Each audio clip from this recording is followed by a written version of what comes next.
Today we will discuss part 1 of the top free apps for productivity within AutoCAD. The first one we will have a look at is the DWG Columns app. Have you ever received a drawing only to find out that it's not saved in the appropriate version for your office? Or maybe even when working with an external party and you've forgotten which version they work in? Well, with the free version of DWG Columns, you can immediately see the DWG version within the File Explorer. Eliminate wasted time during work sharing between multiple users by being organized from the get-go. Should you need to extend the power of this app, the paid version lets you choose from much more properties, which gives you the power to sort your files within File Explorer with ease. Once it's installed, simply open up a folder with your DWGs, click More, and add the DWG version to File Explorer. You can also do the same with CAD so that you have direct access to versioning within CAD when searching for files. Even move the columns around to suit your workflow. Quickly remove it if and when necessary, but also gain the little detail bubble when hovering over your DWG files.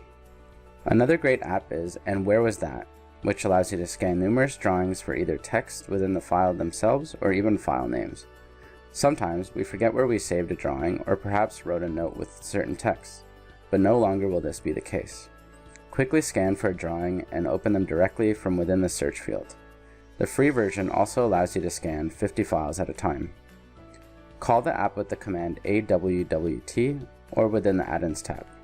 Specify either just files and pick as you need, or drag and drop folders and let the app scan for you. We can now search for whatever is necessary within drawings that were in those folders. In this example, searching for a block. Double-clicking it will open that block instantly. Search for file names, perhaps brick, to find our brick DWG file. If there is a case where there are multiple options, again, you can open the file directly or even open the folder which contains the drawing.